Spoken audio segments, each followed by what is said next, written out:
Cette émission s'adresse à un public averti.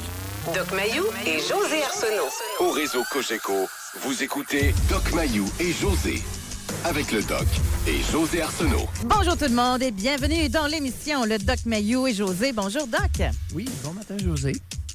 Grosse émission hier, hein? Légèrement, s'il en fut une. Légèrement.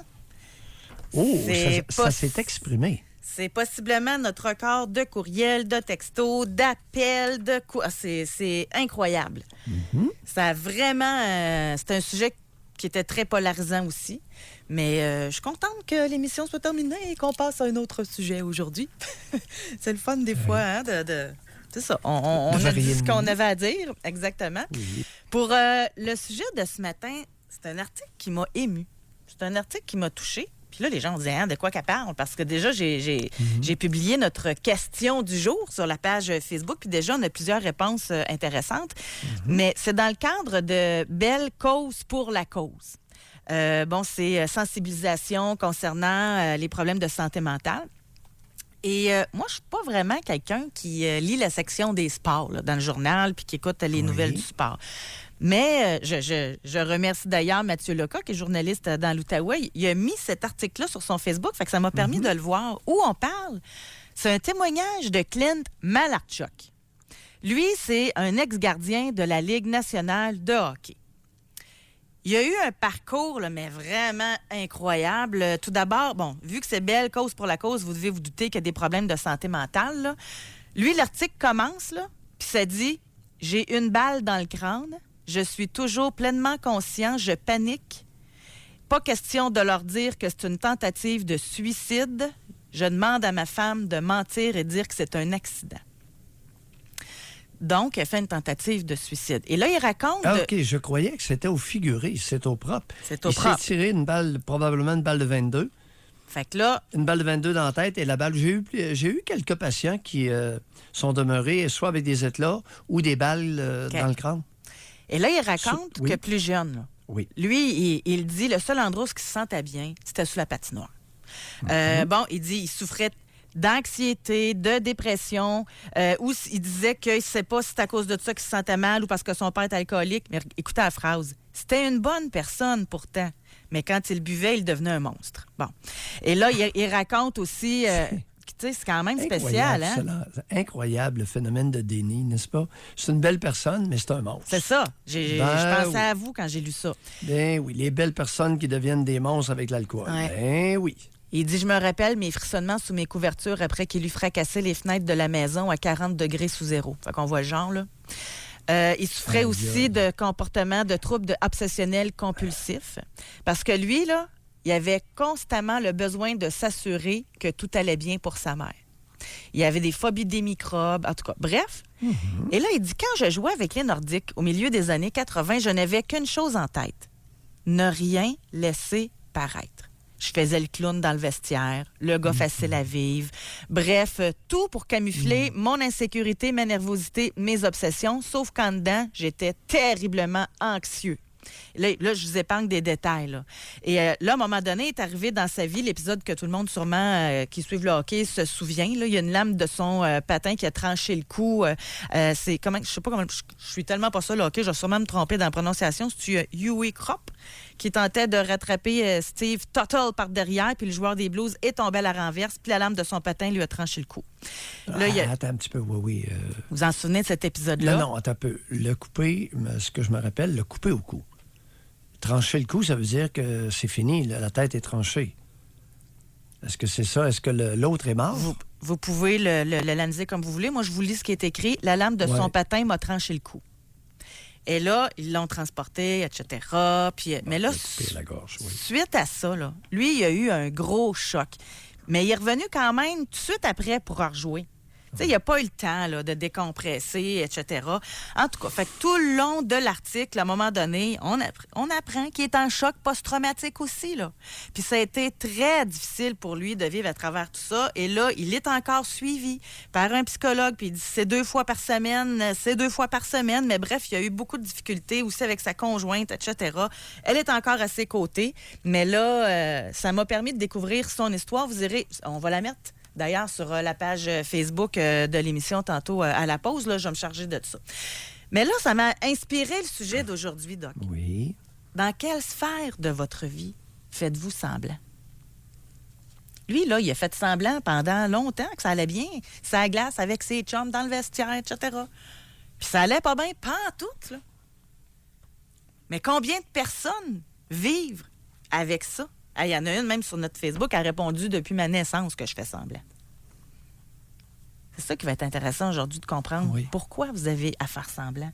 Il arriverait quoi si vous étiez authentique, là? C'est triste, pareil, hein?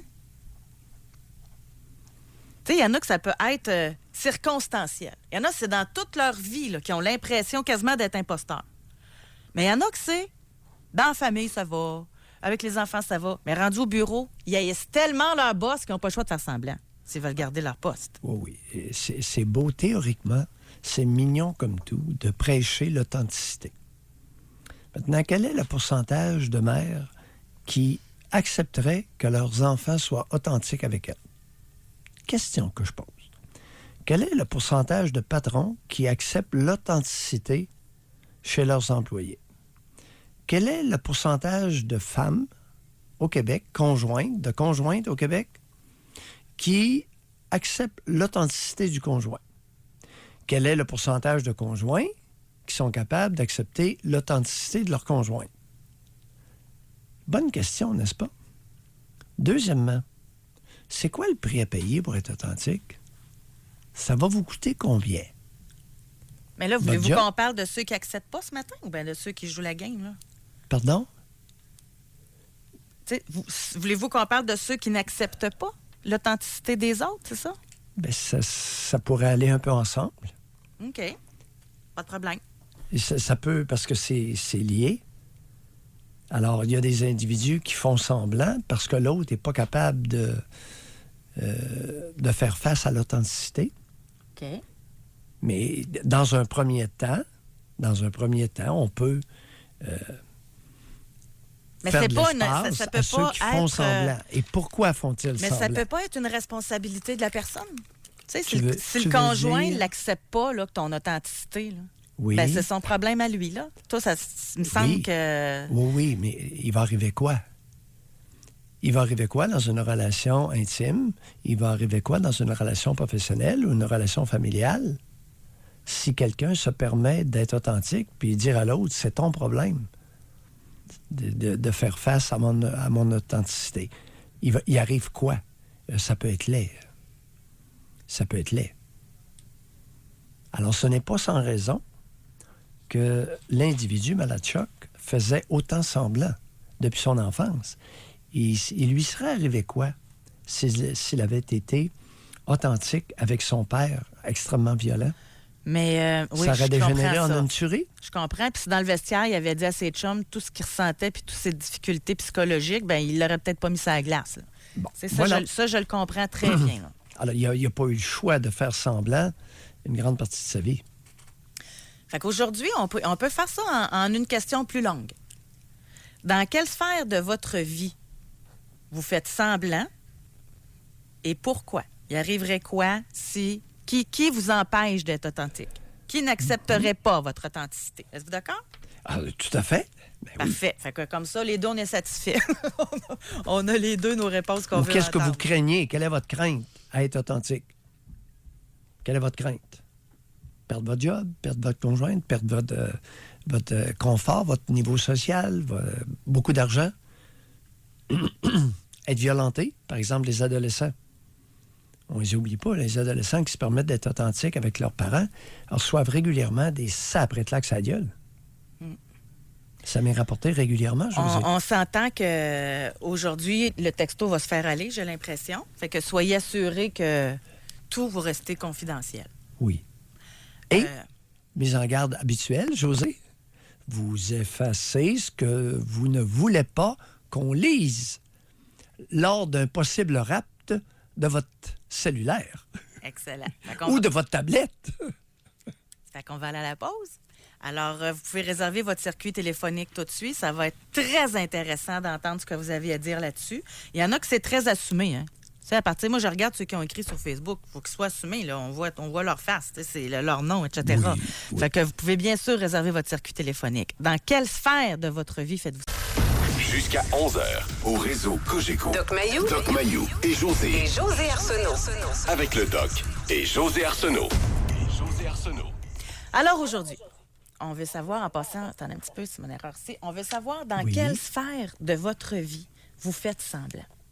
Ça peut être très large, là. Ça peut être, tu sais, déjà aussi, on a un auditeur qui nous a écrit et dit « J'ai toujours été authentique et j'ai perdu plein d'amis, mais je suis très heureux. » Fait que lui, ça a valu la peine de faire un tri dans ses amis. C'est pour ça, tantôt, que, tu sais, quand vous disiez, là, j'avais l'impression que vous enleviez de la responsabilité à la personne. Tu sais, il va arriver quoi si t'es pas authentique avec ton conjoint, avec ta mère? En tout cas, j'ose croire que tu peux être bien plus épanoui comme personne si tu es authentique plutôt que pas faker nécessaire. toute ta vie. Pas nécessairement. Ça dépend des entourages. Pas nécessairement, José. Le prix peut être extrêmement élevé. Alors, l'authenticité peut vous faire perdre un héritage. L'authenticité peut vous faire perdre une conjointe. Peut mettre fin à vos relations avec vos parents. Mais j'ai une question là-dessus. Oui. Là. Tu sais, c'est celle-là surtout qui m'interpelle. Ça donne quoi d'être avec une conjointe si t'es pas authentique? Ben, ça donne 300 000 $ de plus dans le compte commun. Fait que c'est quelqu'un que l'argent est plus important que le bonheur. Il y a un prix à payer régulièrement pour être authentique au Québec. Dans la nation canadienne-française, je peux te l'assurer. Mais ça, je suis certaine qu'il y en a en passant. Là. Tu sais, même ce matin, quand on avait notre petit meeting, je vous disais, je suis sûre qu'il y en a des hommes qui sont plus capables de leur conjointe, puis qui font semblant de l'aimer, parce qu'ils savent très bien que ça va leur coûter X montant d'argent pour la pension. Définitivement. Puis ils vont perdre la moitié de leur rire. C'est pas anodin, là. Quand ils sont rendus à 50 ans. Mais maudit argent, pareil, hein? C'est ça, tu sais, quand on dit que Ben, ça maudit mène, argent, là, c'est ça pareil, là. Maudit argent, là, depuis 10 jours au Québec, là, il y en a une maudite gang, ils sont bien contents d'être en Floride. Maudit argent. Avec quoi tu vas en Floride? Non, mais vous comprenez pas Tu mon vas en point. Floride avec de l'argent. Mais, OK, mais avec une femme, t'es pas capable de sentir. Ça donne quoi? C'est mieux de ne pas être capable de la sentir en Floride que de ne pas être capable de la sentir à moins 20 Bon. et puis avec un verre de là comme on a ce matin. Là-dessus, Doc Mayou, je vous donne un morceau de robot. 1-0 pour vous, comme vous dites des fois. Ça, je comprends très bien où ce que vous voulez en venir avec votre argument là-dessus. Mais je peux comme... Surtout ce matin, là. Ah non, ouais. Surtout ce matin. Si tu m'avais vu arriver à la station avec mes bottes c'est cloutées sûr. d'Hydro-Québec. Quand c'était-tu glacé, là? Vous aviez OK? Oui. Les routes. Et puis j'ai dit merci à la radio, aux déneigeurs, à ceux qui entretiennent nos routes principales. Alors, l'autoroute est déglacée. Le boulevard des Forges est déglacé. Maintenant, les cours et les petites rues, ils ont mis du sel et du sable sur le milieu.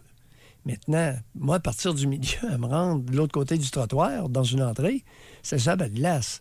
Alors, tu peux être sûr que... Vous aviez vos crampons, là? Non, mes bottes cloutées, j'ai des bottes cloutées, des bottes usagées cloutées d'Hydro-Québec avec 2 bâtons de ski piquants. OK.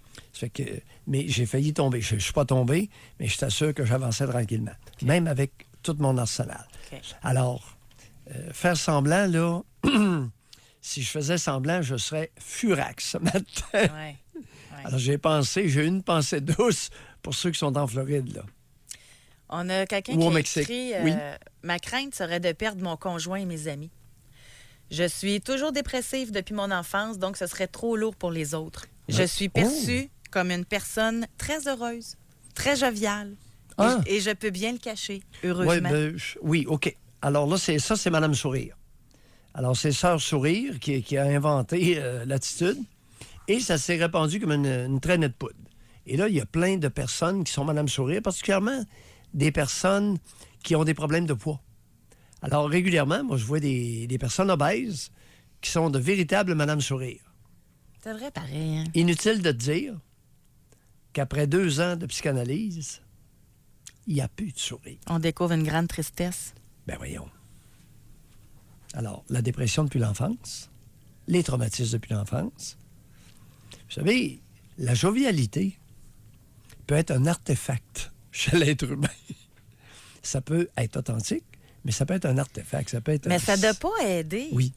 Tu sais, j'aimerais ça. C'est pour ça que ça serait le fun. Là. Si vous pouvez me Attends, comment téléphoner, tu je dis pourrais ça? poser des questions. Ça c'est peut ça. ne pas aider? Non, ce que je Qu'est-ce veux dire, Oui. c'est que cette madame-là, là, qui a peur de perdre son conjoint et ses amis, mais non seulement elle vit ça intérieurement, Oui. mais en plus, elle joue la comédie. Fait que ça doit pas aider à sa dépression. Non, mais elle a raison. Ils vont la flusher. Elle va devenir trop lourde pour l'entourage.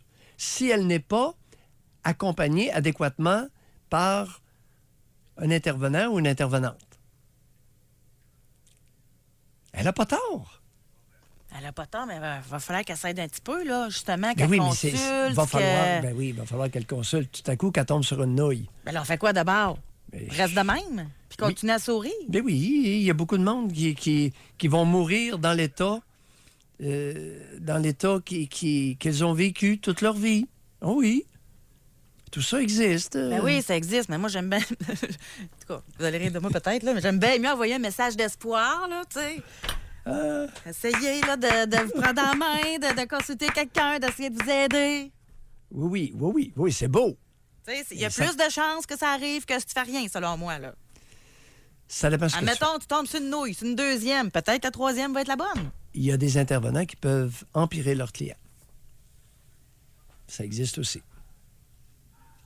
Vos collègues, ils doivent, hein? Ils doivent vous aimer un matin. Ouf, ma cote d'amour, là, c'est pas ça qui m'importe. Est-ce que c'est vrai ce que je viens de dire ou si c'est pas vrai? Ça, je sais pas. Fait que je vous fais confiance, vous êtes dans le domaine, pas moi. Alors, est-ce que c'est vrai qu'il y a des personnes, des intervenants qui ont empiré leurs clients? Ça, une femme, 64 ans. Ma Oui. patronne accuse toujours, en lettres majuscules, ses employés pour toutes ses erreurs. À mon arrivée, je lui soumettais les faits réels.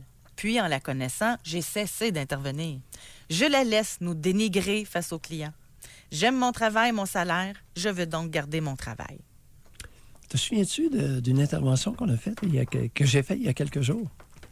La 4 pieds 8, 200 livres, Oui, tu te souviens? ben oui, certain, je m'en souviens. Alors, j'ai invité l'auditrice qui a appelé, très belle femme, d'après ses propos, à être compréhensive, à être empathique avec notre handicapé, qui était la propriétaire de l'entreprise. Alors, à 4 pieds 8, 200 livres, madame, vous êtes handicapée. Puis, à matin, là, chez Atlas, là, elle n'est pas mieux équipée que moi. Non. Puis, si elle tombe, moi, je suis pas pire, j'ai des chances de me relever. Si elle tombe, elle ne peut pas se relever. Ça va être Sérieux, plus tough, là? Ça va être plus tough. Oui. Hey, j'insiste, là. Là, j'ai vraiment beaucoup d'introspection. Là. J'ai des gens qui sont très honnêtes par texto. J'apprécie ça beaucoup, là, mais je veux vous parler. Oui. Peut-être pas cette personne-là, par exemple. Peur de perdre un très, très gros héritage et d'avoir moins de cadeaux en argent. Donc, faire semblant volontairement, assumé par tous, pour tous, incluant les parents. Je crois que personne n'est dupe. Les membres de la famille sont intelligents, mais je crois que c'est une dynamique qui fait l'affaire de tout le monde et qui permet de conserver l'équilibre et l'harmonie. Pour quelques années encore, mais non pas indéfiniment, chère auditrice. C'est important de Ou rajouter auditeur, on ne le sait pas. Ouais. ça. Aux auditeurs, auditrices. Bon. José, des très gros héritages au Québec, là, depuis 15 ans, il commence à en avoir une maudite gang. Alors là, des petits vieux, là, puis des âgés qui ont des actifs au-delà d'un demi-million, entre un demi-million et 1 million, là, ils commencent à en avoir au Québec. Actifs.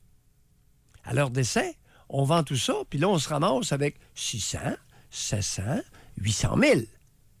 Assez facilement, José. Alors, l'histoire d'Yves Lamontagne, que le Québec est pauvre, là, qu'il aille se faire voir. Qu'on demande au notaire, depuis 15 ans, le pourcentage de ceux qui décèdent qui ont des actifs d'au-delà de 500 000 qu'on demande au notaire, pour le fun. On peut même faire une recherche, si vous voulez. Là. Oui. Mais votre On a point, toujours votre toujours point, des c'est que ça notaires va à à peine l'écoute. d'être hypocrite. Mais, José. Ben oui, mais si on résume ça, c'est ça que vous dites, là, pour un gros héritage de même.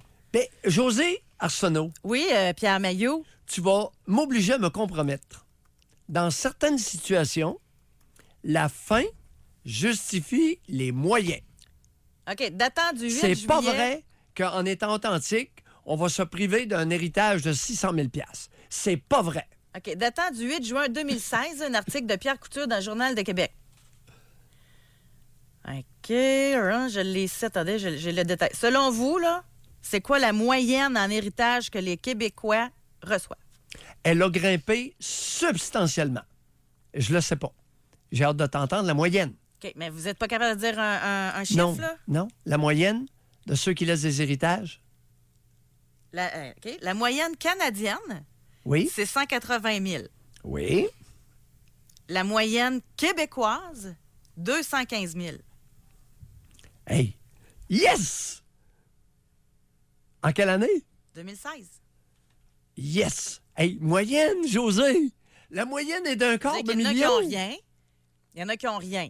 Oui. Puis il y en a qui ont des millions. C'est ça que ça veut dire. Écoute, je te dis que 500 000 à 800 000, fréquent. Pas tout le monde. La moyenne étant de 215 000, un quart de million, il y en a une gang qui n'ont pas de maudite scène, puis il y en a une gang qui ont un demi-million et plus. Non, t'es invité à souper une fois par mois. Ça te tente pas. Tu y vas-tu pour 215 000? Oui. Telle est la question. Alors, hey, merci. Hey, non, mais là, au moins, on peut contredire avec des données le grand Yves Lamontagne, ce super psychiatre québécois qui est allé affirmer que le Québec était pauvre, avec une moyenne d'héritage de 215 000 $. Le Québec est pauvre. Ça prend-tu un savez tordu? quoi? Je suis assez transparente, là. Oui. Si j'avais pas vu l'info, je l'aurais peut-être pas cru. Que c'était à ce point-là. En moyenne, là. C'est beaucoup, le 215 000, là.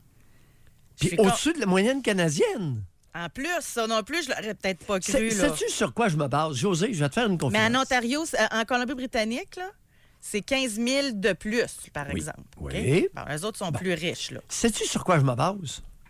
Les maudites roulottes. Les fifth wheels.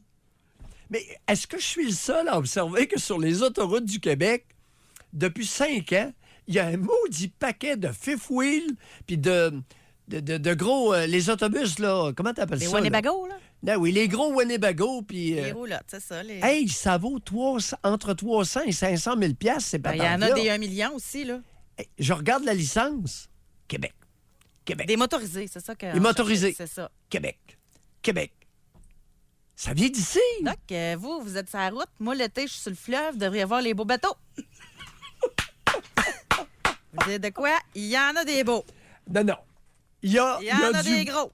Il y a du blé au Québec. On est-tu d'accord, José? En tout cas, là, je peux pas vous contredire. Je peux pas. Je veux bien, mais je peux pas. C'est bon, parce que moi, je suis sur l'autoroute, puis toi, sur le fleuve. C'est ça. José, moyenne des bateaux que tu croises sur le fleuve? Ben, ça dépend quelle marina que t'es.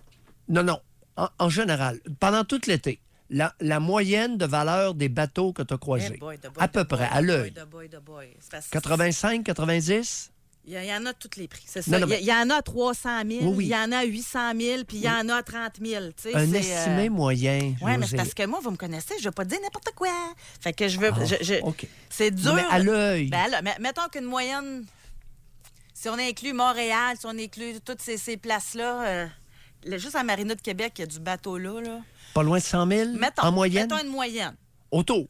OK. Puis ceux là, qui ont les vrais chiches, faut pas vous m'en vouloir. Là. À l'œil, là, peut-être 100 000. On discute. Mais là, c'est parce qu'il faut mettre le gaz après. Il faut payer à Marina après. José, en moyenne, le bateau moyen sur le fleuve, lorsqu'il fait le plein, ça lui coûte combien? Il y a deux gros moteurs Mercury, là, en moyenne. Ben, mettons, un bateau 45 pieds. Là. Okay, oui, deux moteurs. Je vais dire, lui, un bateau, 2 moteurs 45 pieds. Je pense que ça dépend encore là, mais c'est des 1 500 $ à 2 000. Avec mon minable, mais ça, c'est pour les plus gros bateaux. Là. Oui. Un petit bateau, un 27 pieds, tu t'en tires pour 300-400 $. Okay? Pour faire un plein. Ça dépend, là. C'est ça. Ça dépend à quelle vitesse tu vas aussi pour dépenser ton essence. Là. Question indiscrète. Celui qui a mis 400 $, de gaz, est-ce qu'il fait une semaine avec ça? Ben, ou ça. S'il peut le brûler dans une journée? Ben oui, tu peux le brûler, certain. Là. Dans une Ben, journée? Ben oui, mais si tu roules vite, tu sais, si tu navigues, si t'es sur idle, là, tu dépenses Oui. pas gros, là, tu sais, Oui. mais c'est ça. Mais si tu y vas, OK.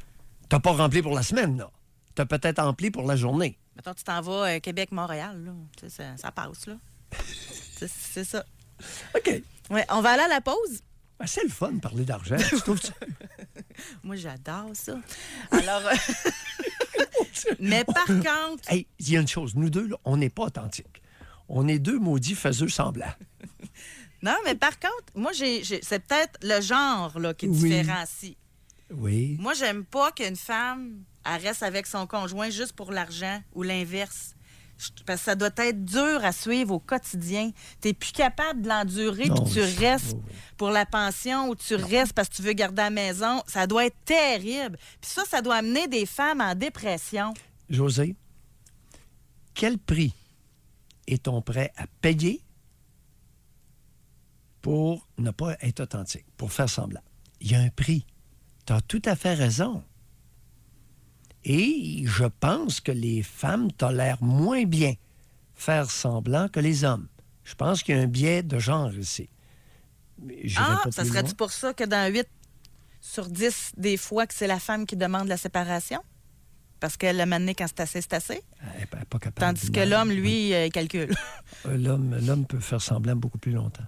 J'ai l'impression que la résistance aux effets néfastes de faire semblant est plus grande chez l'homme que chez la femme. Peut-être. Écoute, je le dis avec... et c'est sûr qu'il n'y a personne qui est allé étudier ça. Non, là. non, ouais. On Mais- explore, là. On va aller à la pause. Alors, dans quelle sphère de votre vie vous faites semblant? Et si vous avez décidé d'être authentique, ça vous a coûté combien? Doc Mayou et José Arsenault. Avec le Doc et José Arsenault. Au réseau Cogeco. Bon, ce que j'aime, là, de l'émission, c'est qu'on a des vraies affaires. Ah, OK, juste avant d'y aller. OK, j'ai plus de détails là, concernant l'argent. Vous avez ça parler d'argent, on va le poursuivre. Parce qu'aujourd'hui, on va savoir Voyons, j'aime ça parler d'argent. dans quelle sphère de votre vie Oui. pas vous mentez, mais vous faites semblant. Oui. OK, mais avant, on était rendu à ça coûte combien, là?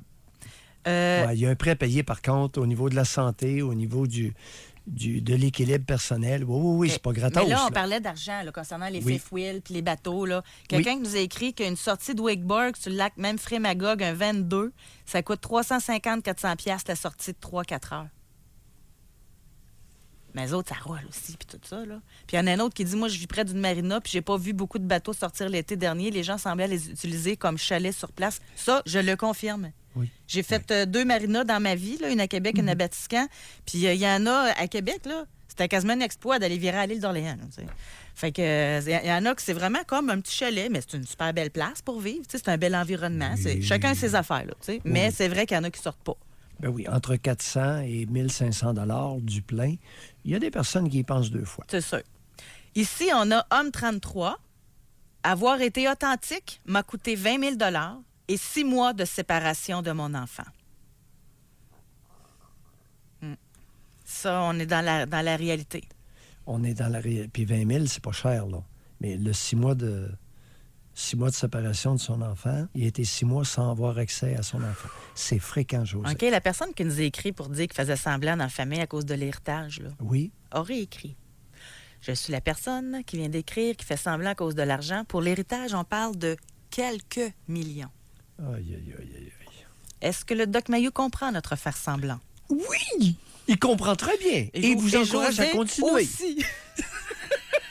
Quelques millions. Cher auditeur, la fin, dans certaines situations, peut justifier les moyens. Déployés. On se comprend? On s'en va à Trois-Rivières. On va parler avec Martin. Bonjour, Martin. Oui, bonjour. Martin. Bon, vous avez un bon sujet ce matin, puis écoutez, moi, je me considère pas vraiment authentique. C'est drôle, on dirait que... Oui, racontez. Mettons, je m'en vais à mon travail, puis, tu sais, j'ai pas le goût d'aller au travail, fait que moi, tous les jours, je dis bonjour à tout le monde. Tout le monde est bien content. Ils ont l'air d'être contents de me voir, puis écoutez, c'est pas facile de dire la vérité. Là, il y a un prix, comme vous avez dit, à payer, M. Mayou. Définitivement. Il y a un prix à payer, puis écoute, moi, quand je me lève le matin, j'ai pas toujours le goût d'aller travailler. J'aimerais bien mieux aller me promener dans les montagnes. J'aimerais mieux faire d'autres choses. Ah oui? Comme quoi? Ben oui, écoute, c'est pas facile d'aller travailler 40 heures par semaine. Là. Il y a un prix à payer pour ça. Là. Qu'est-ce que vous aimeriez? Non, je travaille 60. Ouais, c'est ça, là. La semaine passée, j'ai fait 69 heures calculées. Non. Oh boy, c'est plus que moi, ça. Oui, puis j'ai 70 ans. Puis 69 heures calculées. Alors, qu'est-ce que vous aimeriez faire? Aller dans les montagnes, vous dites? Racontez-nous ça. Ben oui, écoutez, moi, j'aimerais ça. Moi, me promener dans des sentiers, se promener à pied, prendre plus le temps de vivre. Là, tout. Il me semble que la vie, c'est pas travailler 40 heures par semaine. Non, attendez. Rêvez un peu ce matin, là. Ah, c'est le fun, ça, oui. Bon, allez dans des sentiers. Pour faire quoi? Voir les oiseaux, je sais pas, voir les lacs, les rivières, les montagnes. C'est intéressant, tu sais. Rester à Montréal, rester à Québec, là, c'est pas... il faut sortir un petit peu, je pense. Oui, mais ça vous tente pas de prendre un emploi comme garde-chasse ou... Boy, ben voyez-vous, ça fait 15 ans que je travaille au même endroit, puis on a une pension qui est quand même assez bonne, alors on reste là, puis écoutez, parce que c'est difficile de changer de travail, puis tu sais, je suis pas quelqu'un qui a un niveau universitaire, alors... Non. Être garde-chasse, ça prend pas un niveau universitaire, là. Comme exemple, Martin, qu'est-ce que vous venez de dire là? Vous dites des drôles de choses. Je suis en train de vous perdre, Doc, que je vous entends mal. Regarde, Martin, l'histoire de la pension, parlez-nous de ça. Ben écoutez, on a une pension, puis je le sais qu'à l'âge de 55 ans, ben, je vais pouvoir prendre ma pension, puis après ça, peut-être faire ce que je veux. Tu sais, comment je dirais bien ça? Ce matin, vous mettez le doigt sur quelque chose. Là. Quand vous parlez d'argent, là, c'est quand même...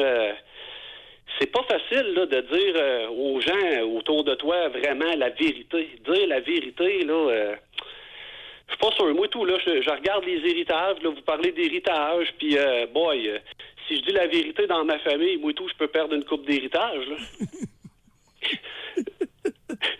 Vous n'êtes pas d'accord? Martin? Oui, Martin, je ris parce que je suis tout à fait d'accord. Au lieu de venir de José puis de moi, ça vient de vous. Quel âge avez-vous, Martin? 40. Eh boy, seulement 40 puis, ans. Vous avez parlé de la moyenne d'héritage tantôt, puis vous me faites rire. Parce que là, c'est comme si au Québec, là, le montant dans ton compte de banque détermine ton niveau d'authenticité. C'est-à-dire? Ben là, plus tu as d'argent, plus tu peux dire ce que tu veux à n'importe qui. Intéressant. Oh, même vous, là, ce matin, là, vous avez mis le doigt sur quelque chose, là. Oui. Ouais. Alors, c'est ça. C'est intéressant de discuter de ça. Non, j'aime ça. J'aime ça, où ce que vous nous ramenez. Écoute, il vient d'affirmer quelque chose qui n'a pas été dit à notre émission, José. Non, je trouve ça intéressant. L'argent permet plus d'authenticité, avez-vous dit, Martin, n'est-ce pas? Ben, c'est en plein ça que j'ai dit. Puis écoute, puis je pense même, je vous appelle puis je me retiens parce qu'il y a des choses que je voudrais dire à mon entourage, que ce soit au travail ou que ce soit dans ma famille. Il y a des choses que je voudrais dire, puis on peut pas. Non, Martin, demeurez prudent parce que votre voix est facilement identifiable. Ben, c'est ça. Vous venez de Trois-Rivières, alors je vous triturerai pas, mais merci. Avons tous compris le message. Merci beaucoup, Martin. Ça marche, merci. Merci de le dire. Bonne émission. Bonjour. Moi, j'ai toujours affirmé, ça, je ne sais pas si vous en souvenez, que si on donnait, là, il faudra peut-être augmenter, là, mais c'est parce que ça fait des années que j'en parle, on donnait 100 000 $ à chaque femme, qui aurait une méchante gang, on manquerait de loyer. Là. Si on donnait 100 000 $ à chaque femme, il y aurait un fléau au niveau des séparations. Mais si je suis capable de dire ça pour les femmes, ça doit être aussi la même chose dans beaucoup de circonstances. Quand tu as de l'argent, ça te donne plus une liberté d'être. C'est ça qu'on comprend, là? Et d'agir. Ça se pourrait très bien. Quelqu'un te tape ses nerfs, tu ne te gênes pas pour y dire quand tu as 1 million dans ton compte. Non, mais c'est... L'argent, hein? Tu fais comme tu fais un peu de radio, puis tu gueules sur la place publique. Puis... oui, c'est votre co-animatrice qui passe dans le bureau. Un peu d'argent de côté, ça permet de gueuler un peu plus fort. Oui, c'est ça. On va aller parler avec Pierre-André qui nous appelle de Québec. Bonjour, Pierre-André. Oui, bonjour. Pierre-André, mettez fin à cette récréation-là qui perdure. Oui. OK, oui. Ben moi, j'ai un TDAH sévère, OK. Très, très, très accentué, puis etc. Puis dans le temps, ben, tu sais, on savait pas c'était quoi le TDAH, il y a une vingtaine d'années et plus, là, tu sais. Puis, tu sais, on se faisait traiter de fucké à la place, là, tu sais. Puis là, ben, dans ma parenté, il fallait pas parler de ça. Tu sais, etc. Parce que, écoute, puis même là, même s'il fallait pas en parler, ben oui, vous parlez d'argent, puis etc. Puis oui, je pense que ça va me coûter des milliers de dollars. Mais... Donc, c'est comment je pourrais dire ça? Bon, mais mon père a eu une grosse carrière, ben il y a eu, tu sais, il y a des condos en Floride, des condos au Mont-Saint-Anne, puis etc. Puis quand t'as un problème comme le mien, là, et que c'est dur d'aller à ces endroits-là. Donc, c'est de la stigmatisation, c'est du rejet, etc. Ça, j'ai dû cacher ça pendant des années. Puis maintenant, ben j'en parle ouvertement depuis que c'est comme plus accepté. Ouais, vous avez quel âge, là, Pierre-André? 46 ans. 40, oui, c'est assez délicat dans votre cas. Puis je vous poserai pas beaucoup de questions parce que, écoutez, des Pierre-André à Québec dont le père a des condos en Floride et puis au Mont-Saint-Anne, il n'a pas 1 million. Là. Alors, vous êtes facilement identifiable. Mais on a compris votre message. On a compris votre message que dans certaines situations, on peut perdre gros à être authentique. Mais demeurez prudent. Demeurez prudent parce que là, vous avez 46 ans. Votre père en a quoi, 70 ou autour? Oui, un peu plus vieux, oui. 74, 75? À peu près, oui. Bon, écoutez, on va demeurer prudent. D'accord, Pierre-André? Parce qu'il y a de l'argent au bout de la ligne.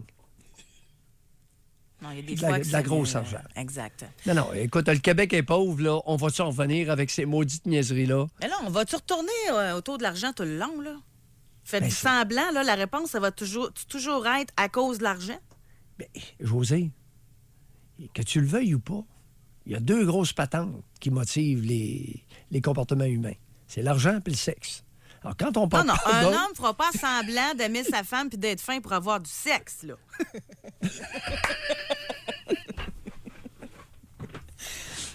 Aïe, aïe. Écoute, on est condamné. Quand on parle pas de sexe, OK, on parle pas de sexe aujourd'hui, mais on tombe sur l'argent. Il y a pas On a d'autre. ici Femme 48, là. Elle dit, la femme à mon père Oui, me disait que j'avais un problème parce que je souriais toujours. oui. Les autres me disaient qu'elle me disait ça parce qu'elle était jalouse. Et avec ce que vous venez de dire, je viens d'allumer. Elle souriait pour cacher l'abus sexuel de son père et le fait qu'il la battait.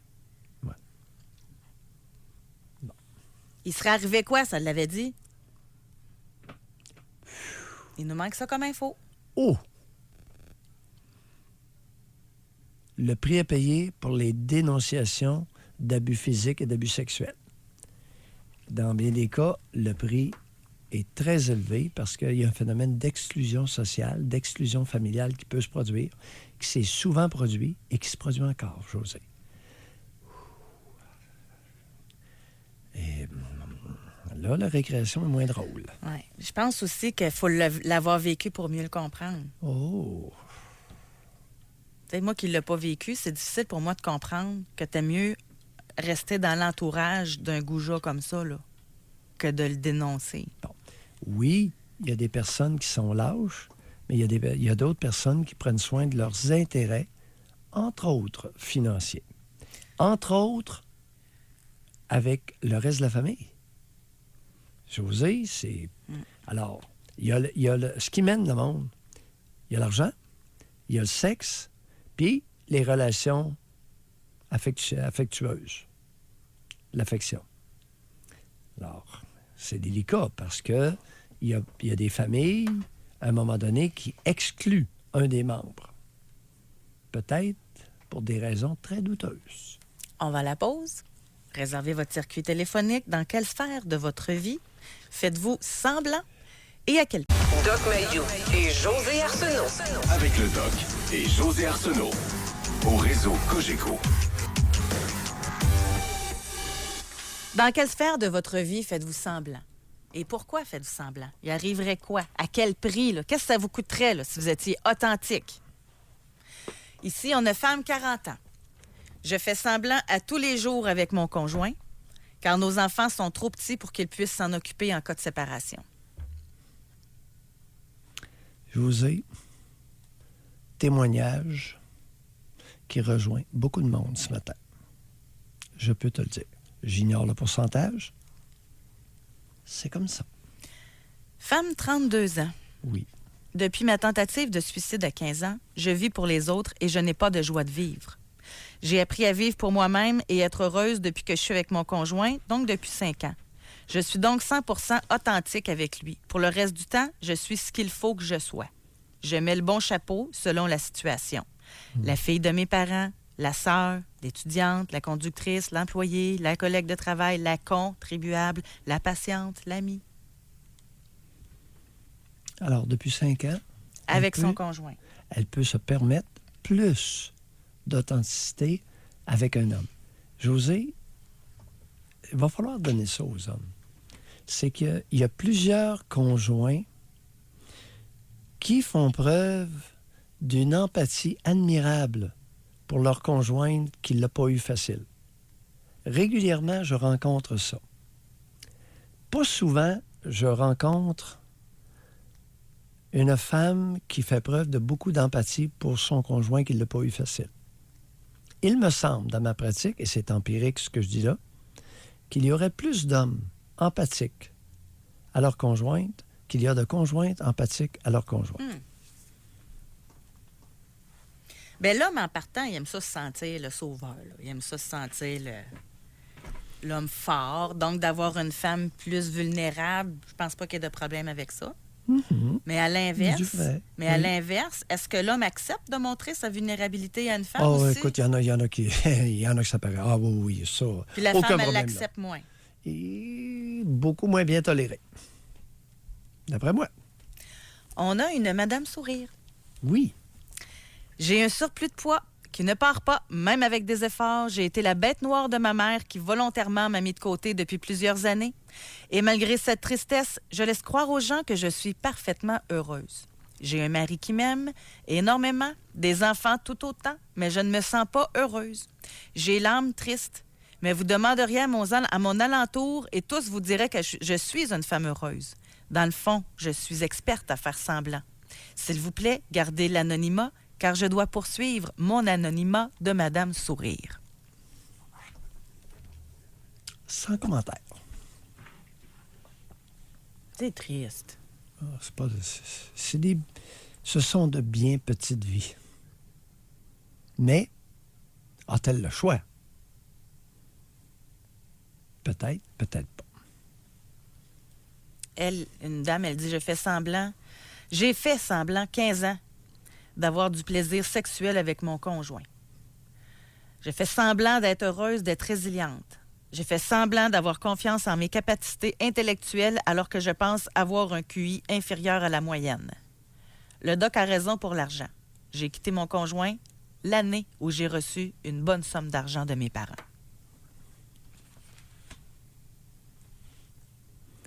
Quel est le pourcentage de femmes au Québec, mariées ou pas, qui font semblant d'être excitées sexuellement? C'était épidémique au Québec avec nos mères. Je crois que c'est encore relativement fréquent. Moins. Ça s'est amélioré de ce côté-là.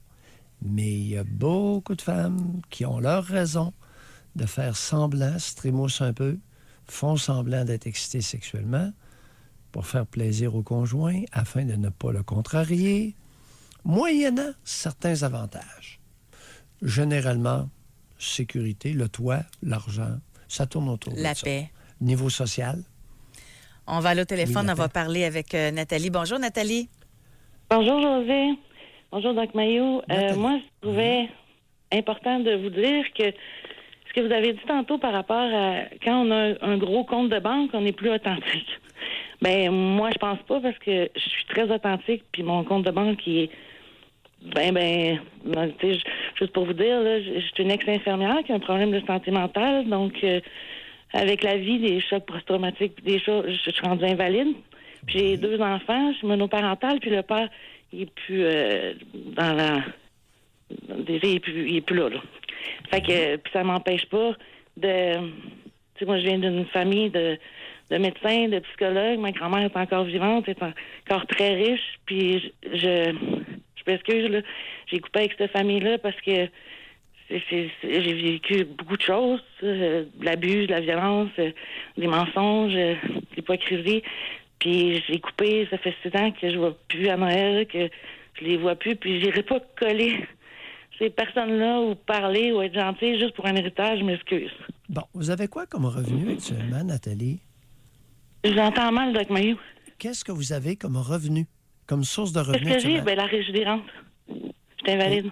Oui, oui. OK. Régie des rentes du Québec? Oui, Et vous retirez combien par mois? à peu près 900 là. Est-ce que l'aide sociale complète? Pardon? Est-ce que l'aide sociale complète le 900 Non, elle jusqu'à- complète pas.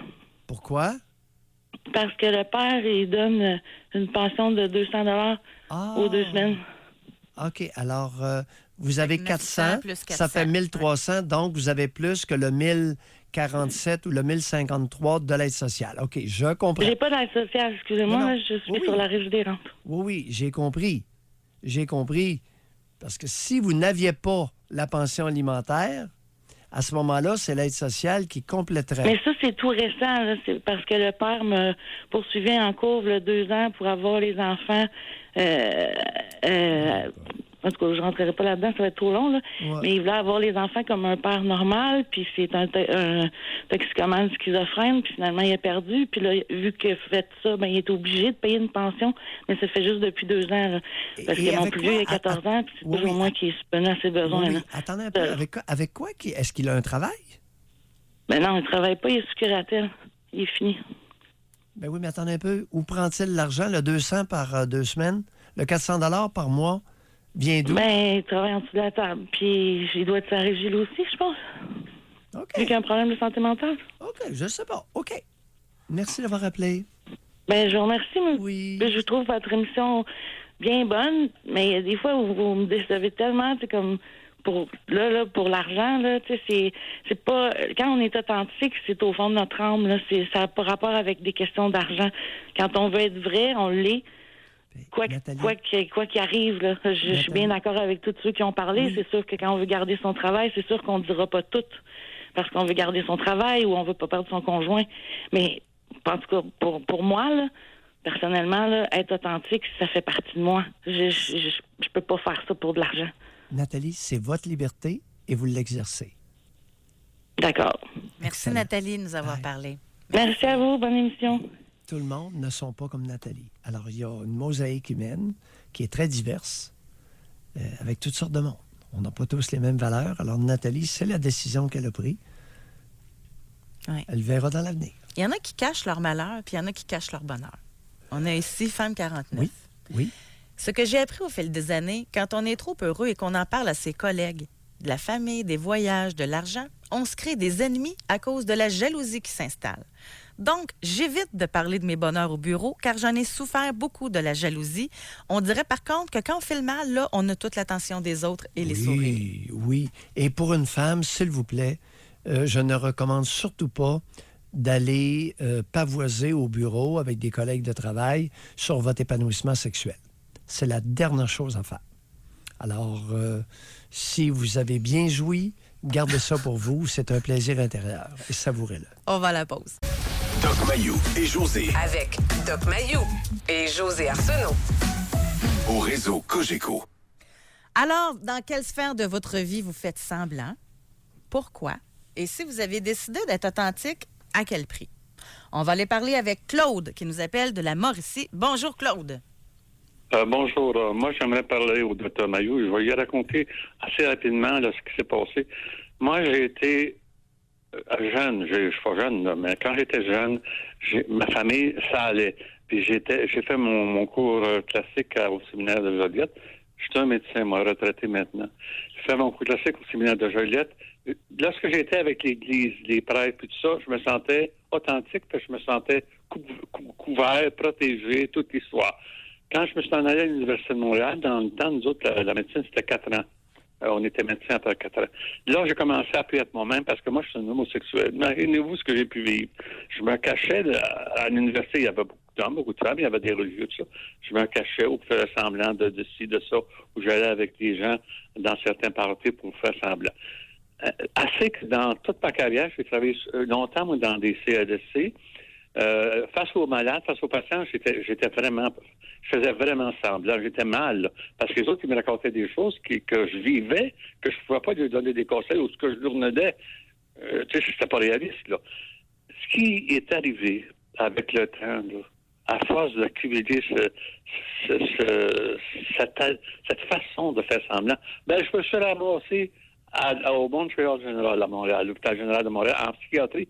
J'ai fait une dépression majeure. Puis là, dans ma tête, je réalisais pas là, qu'est-ce qui se passait. C'est là que le psychiatre qui m'a vu, ils m'ont pas hospitalisé, ils m'ont fait, il y avait une clinique externe au Montreal General. Puis moi, je fais l'anglais, fait que j'ai fait tout poursuivi en anglais. Puis lui, il m'avait dit justement que je faisais une dépression parce que je cachais beaucoup de choses. Puis c'est là que j'ai réussi à m'ouvrir, puis là, ça a sorti, le venait à sortir toute l'histoire. Le psychiatre m'avait dit, comment vous avez fait, monsieur, pour vivre ça toute votre vie? Toute votre vie. Mais là, ce qui m'a sauvé... Oui, vas-y, allez-y. Oui, allez-y. Pardon? Oui, continuez. Et comment vous avez fait pour vivre ça toute votre vie? Je ne sais pas comment j'ai fait, docteur, je ne sais pas. Ben, j'ai fait semblant. Là, on fait, oui, fait la vie, oui, j'ai tout semblant, mais aidez-vous, on est malheureux quand on fait semblant. Ça dépend. Moi, j'étais malheureux parce que je cachais mes vrais sentiments. J'étais, comme vous dites, là, la seule sourire. Là. Tu sais, je faisais semblant devant les autres que tout allait bien. Puis j'avais de l'argent, moi, là, vous savez qu'à l'époque, on ne gagnait pas autant que les BCL d'aujourd'hui, mais je n'étais pas misérable. Claude, et je l'avais oublié, celle-là. Avez-vous déjà fait semblant d'être hétéro? Non. Ça, les femmes, c'était pas en tout.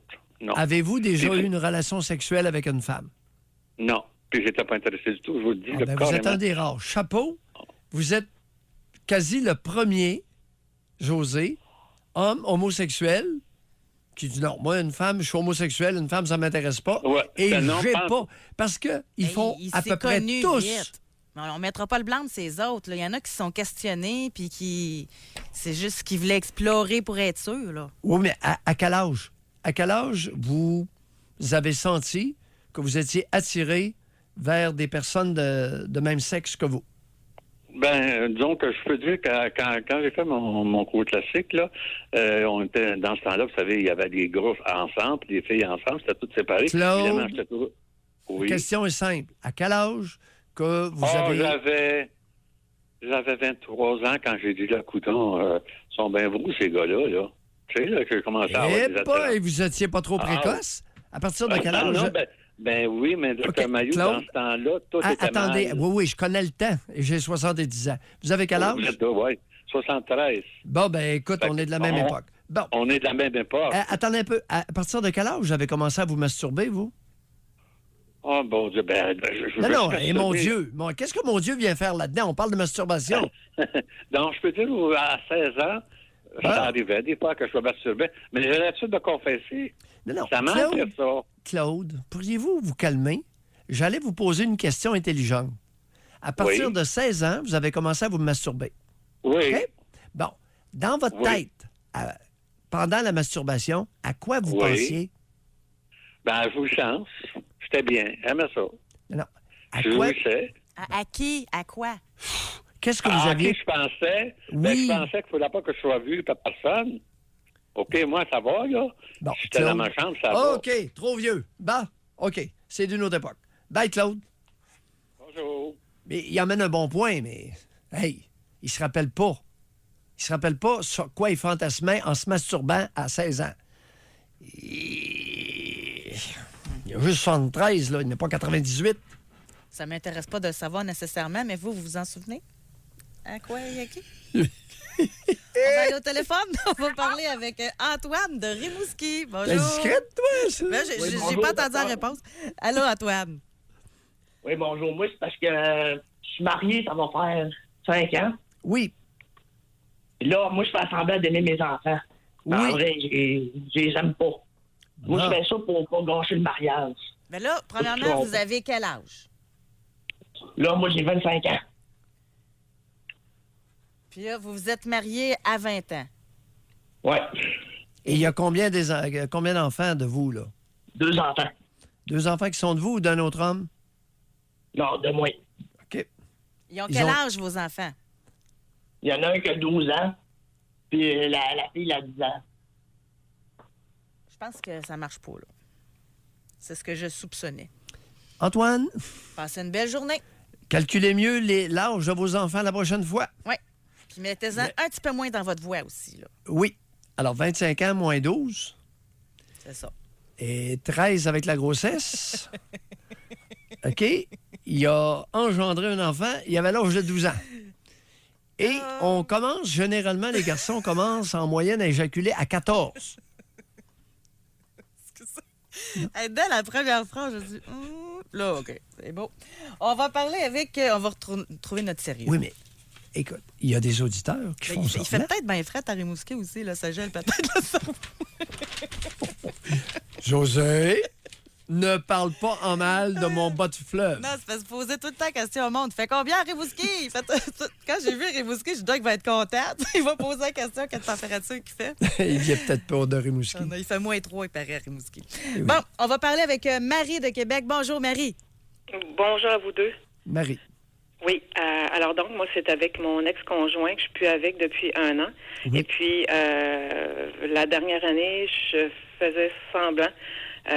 J'étais pas authentique parce que j'étais sûre et certaine que j'allais me faire comme il m'a dit quand on s'est laissé. C'est moi qui ai demandé de partir. Il m'a dit, compte toi chanceuse que je t'ai pas tabassé. Alors donc, la dernière année, il disait des affaires qui n'avaient pas de bon sens. Il parlait des gens souvent comme ça, lui il prend de la drogue et puis ça se peut dessus, il est pas capable de s'en sortir sans drogue, quoi que ce soit. Puis un bon matin, moi il était à 4 pattes sur le tas de fumier en train de chercher des champignons magiques sur le tas de fumier de cheval. Ça avait pas d'allure. Puis là, à un moment donné, je le regardais, je disais, hey, qu'est-ce que tu fais là, tu sais? Il dit, viens me montrer de quoi ça a l'air. Je dis, non. Je dis, qu'est-ce que tu fais là? Je dis, non, ça marche pas, là, dans l'affaire. Je dis, regarde, va te chercher toi-même, là. Moi, j'embarque pas là-dedans, c'est pas vrai, là. Puis, il y a des trucs comme ça qui sortaient, là. La dernière année, ça sortait comme ça. Ça allait pas Puis, bien, là, à un moment ça allait donné, pas bien. moi, je riais, puis pas. Mais je disais, voyons, c'est quoi qui se passe? Qu'est-ce qui se passe avec lui? Vous avez quel âge, Marie? Moi, je suis dans la cinquantaine. Dans la cinquantaine. Et le conjoint avait votre âge, plus vieux? Plus jeune, un peu. Un peu plus jeune. Et Ouais, vous avez fait 6 ans. semblant pendant 1 an. Vous avez Ouais. fait semblant référent à quel comportement? Qu'est-ce que vous avez simulé? C'est que je disais pas, je faisais pas front verbalement, comme dire, hey, là, t'es sur le tas de fumier à Non, 4 non, pattes, attendez, ou sinon, oui, on quand comprend. Alors, vous avez évité toute confrontation? la plupart. Ou la J'ai plupart? été la plupart. Il y en a que j'ai été capable parce que... Sur le plan sexuel, pendant cette année-là, est-ce que vous avez été active avec lui sexuellement? À l'occasion. OK. À l'occasion, quelques fois. Mais quand je dis quelques fois, c'est peut-être... la dernière année, c'est peut-être, je sais pas, 6-7 fois dans l'année. Là. Non, 6-7 fois dans l'année. Mais moi, je vivais pas avec, là. Il y a sa maison, j'ai la mienne. Lui, il y a des enfants, les miens sont partis de la maison. Puis... Qu'est-ce qui vous Marie- empêchait de terminer cette relation-là alors que vous viviez même pas avec? Il était violent. Il aurait Il pu- était il aurait pu tout sacrer envolé. une volée. Oui, oui, il aurait pu Tout vous sacrer envolé, il une était volée. dangereux. Il était dangereux, j'ai sauvé ma peau, moi, là. C'était quoi? C'était un toxicomane, un alcoolique? Qu'est-ce Non. qu'il y avait? Non? Non, il n'y a rien de ça. Il faisait des Problème? dépressions à l'occasion, mais Non, problème de psychiatrie? mais il était dans le déni et Non, il voulait pas laisse- le voir. Il n'a laisse jamais faire. consulté. Et OK. C'est quelqu'un qui avait visiblement des problèmes importants et qui n'a jamais consulté. C'est Exact. parfait. Et vous avez été prudente. Vous avez Ouais. fait semblant pendant 1 an pour pas qu'il vous sacre une de ses volées. C'est ça Exact. qu'on comprend? Oui, Excellent. Vous avez bien fait. c'est bon, merci. Et là, vous en êtes beaucoup. débarrassé? Alors, on comprend, là. Ouais. Oui, oui. Pardon? J'ai dit là, vous en êtes débarrassé pour de bon?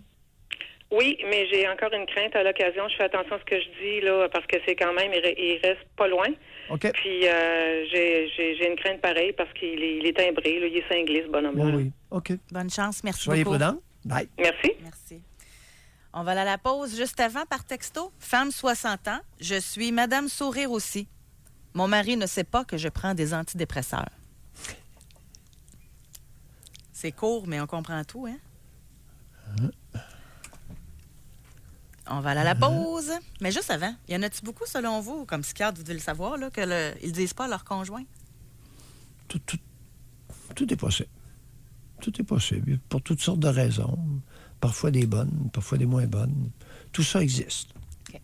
Dans certains cas, ça peut être motivé. Dans d'autres cas, moins. Écoute... OK. On va à la pause. C'est notre dernière partie d'émission. Au retour, dans quelle sphère de votre vie vous faites semblant? Doc Mayou et José Arsenault. Le Doc Mayou et José, c'est le Doc et José. Au réseau Cogeco. On connaît pas tant que ça nos collègues, hein? Tu sais, pensez-y, là. Dans votre entourage, dans votre milieu de travail, il y a peut-être une femme qui vit avec un drogué, qui vit avec un homme qu'elle sait qui a la trompe à tout bout de champ, qui vit avec... là, je dis femme parce que je suis une femme, là, mais ça peut inverser les genres, là, mais avec un homme violent. Tu sais, on le sait pas. Hein? Il y a encore beaucoup d'hommes violents au Québec. Beaucoup d'hommes violents. Beaucoup de femmes qui ont peur de mettre fin à des relations. Beaucoup d'hommes violents. On a beau essayer de vouloir équivaloir la violence féminine, mais écoute, une femme peut être méchante, oui. Mais de là à représenter un danger pour la sécurité de l'homme, c'est pas fréquent. Ici, on a une femme, elle dit Je sais que mon conjoint me trompe avec sa patronne. J'ai même reçu les preuves de ses compagnons de travail. Oui. Sexuellement, je suis comblée à tous les jours. J'ai tout simplement coupé mes sentiments pour lui et j'organise bien mon départ, tout simplement. Ça la regarde, madame, ça vous regarde. Mais c'est bizarre, ça, tous les jours. Votre conjoint, c'est qu'un coq. Ça pourrait vous prendre un petit bout de temps. Je ne sais pas si vous aimez la sexualité au quotidien. Pensez-y 2 fois, parce que, dépendamment de votre âge, là, des hommes, si vous aimez la sexualité quotidienne, ça pourrait vous prendre un maudit bout de temps avant d'en trouver un autre. Pensez-y 2 fois. Ben, moi, ce ne sera pas là en penser, là. Mais oui, mais ça dépend. Ça dépend de tes priorités. Ben, c'est Une ça. femme qui aime jouir à tous les jours. Ben, ça achètera un Hey, vibrateur. c'est- Voyons, l'autre, elle sait qu'il la trompe à tout bout de champ. Non, c'est pas qu'elle trompe. Il y a aussi, possiblement, une autre partenaire. Ben, c'est pas mal ça. Alors, madame, écoutez, ça vous regarde. C'est votre décision. Tout à fait. Si vous aimez des relations sexuelles à chaque jour, ça pourrait vous prendre un maudit bout de temps avant de trouver un mâle qui est capable C'est sûr. de vous accoter là-dessus. Alors, on repose la Pensez-y question. bien. À quel prix? OK, homme 37. Écoutez bien ça.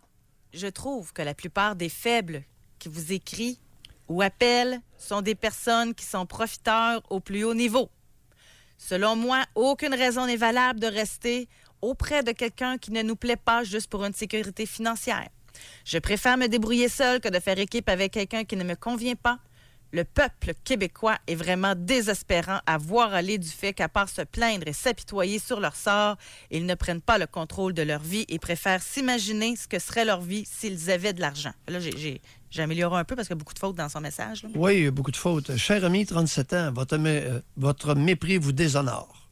Alors, vous n'êtes pas le seul dans notre nation à être ouvertement méprisant, mais vous l'êtes, puis vous l'êtes solide. Alors, je vous suggérerais de vous demander, est-ce que chez vous, le mépris de l'autre est un trait de caractère avec lequel vous êtes né, ou si c'est suite à une frustration importante accumulée pendant votre enfance de la part de géniteurs qui n'ont pas rempli leur rôle, qui n'ont pas été suffisamment affectueux avec vous, attentionnés, et qui ne se sont pas suffisamment intéressés à votre développement.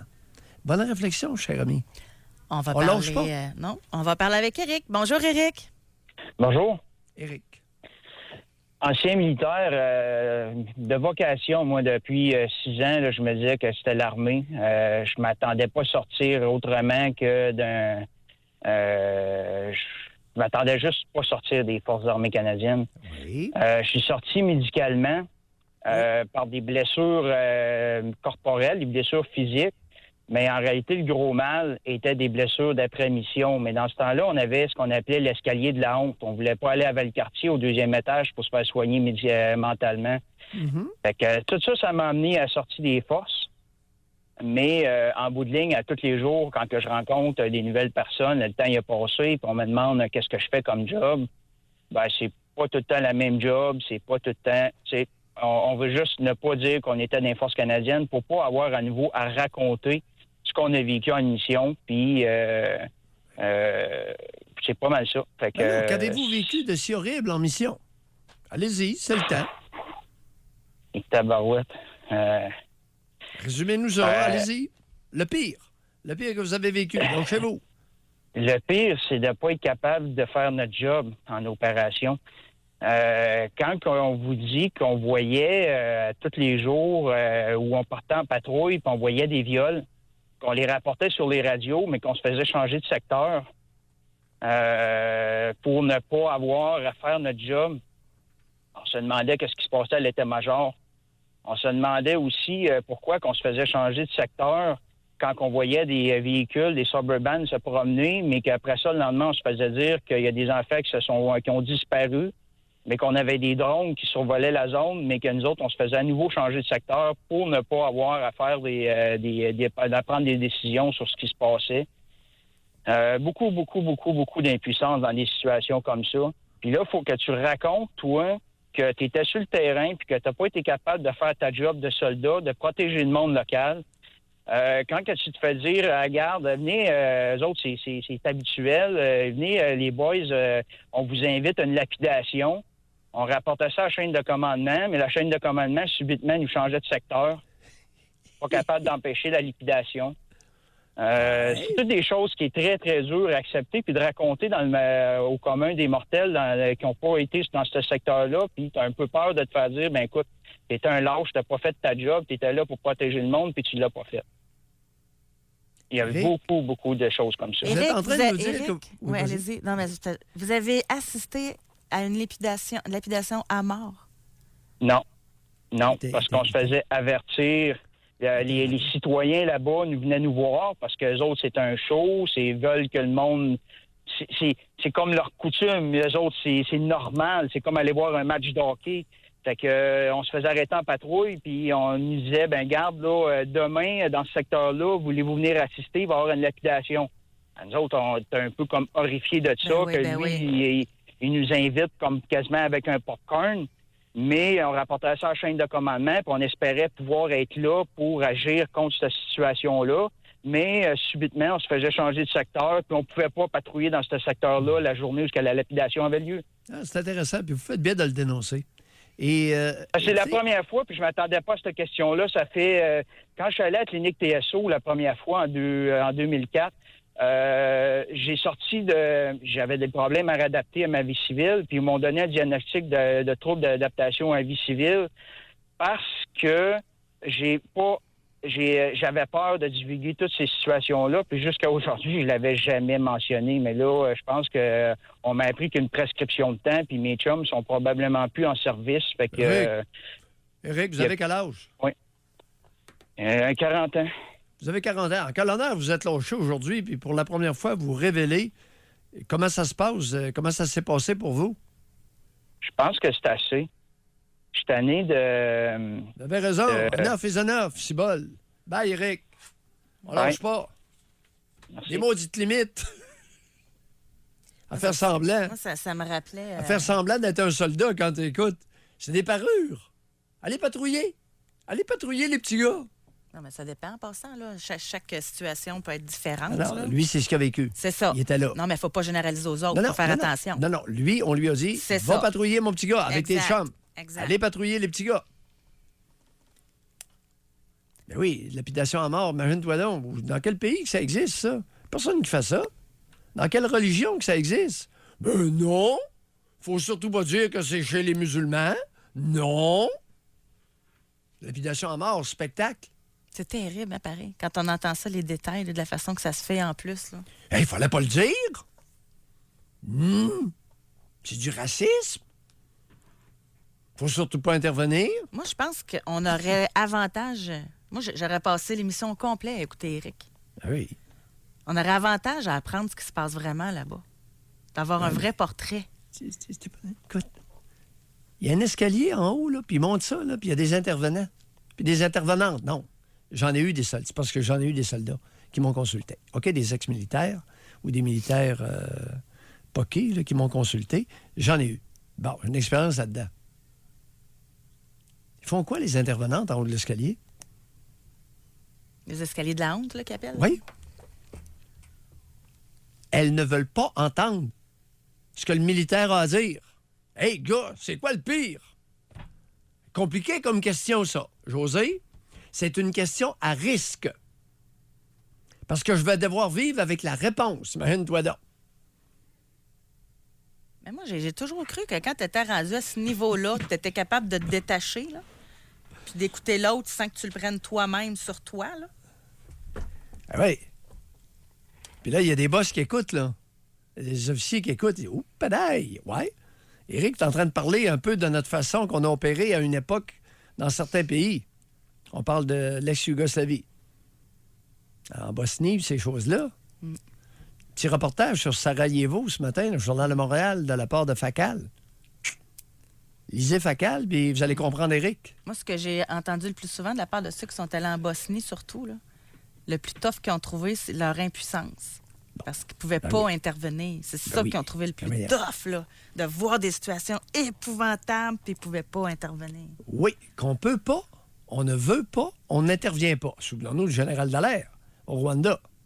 Lui, il a passé devant une cour où il y a des Belges qui se faisaient massacrer, puis il n'est pas arrêté. Est-ce qu'il ne pouvait pas arrêter? Est-ce qu'il ne voulait pas arrêter?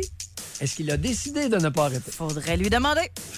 On s'arrête là-dessus. Et Colin, sauvé par la cloche. Beaucoup de questions, pas souvent de réponses, mais c'est notre émission. On s'arrête ici. Merci tout le monde de votre participation. Passez une très belle journée. Merci à Benjamin et à demain. Yes. Bye-bye.